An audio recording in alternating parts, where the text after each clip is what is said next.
Well, Vivek Gupta now joining us, partner BMR, who's going to help us try and understand all of this. So Vivek, not surprisingly, there is some confusion, there is some panic, people not quite sure how it actually pans out. Help us understand the big picture ramification of this. And is this what we've been calling a surgical strike on black money? Certainly on existing stocks of black money. Does it just incinerate them and blow up that part of the black economy? Yes, so I think it is a major move. It is a transformational move in that sense, because you have this huge stockpile of cash that is sitting in our economy, and in one stroke you've made it very difficult for that stockpile to be declared.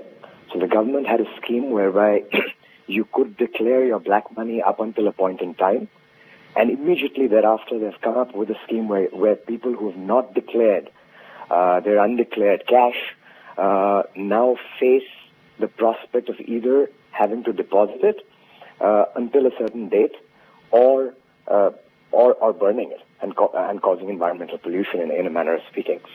So I think from that standpoint, it is a major move that has been made. Of course, this needs to be tied in with other safeguards that one must do. People have already started talking about the fact that agricultural income not being taxed would mean that a lot of people would perhaps park some of these incomes with farmers, and therefore, in a manner of speaking, convert the black into white. Okay. But you've certainly made it very, very difficult for huge stockpiles of cash to suddenly get converted in the system.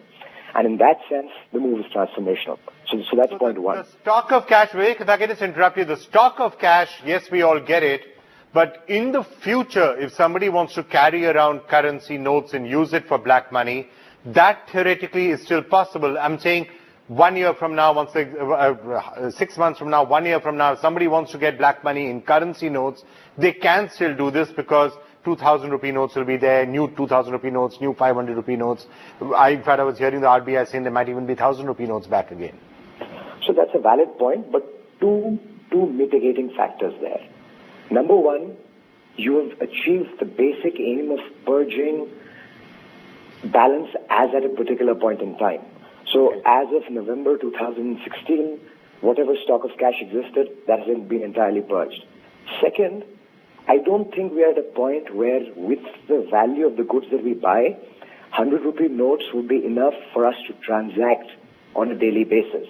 Yeah. So the government has to introduce notes which are of a higher denomination, and that is fair enough.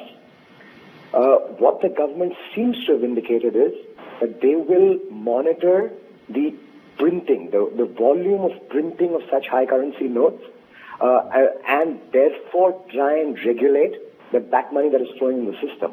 Okay. If there is black money flowing in the system. So I think that is an important mitigating factor, recognizing the limitation that suddenly we can't make our highest currency note, 100 rupee note, given the prices of commodities in the market today. All right, fair enough.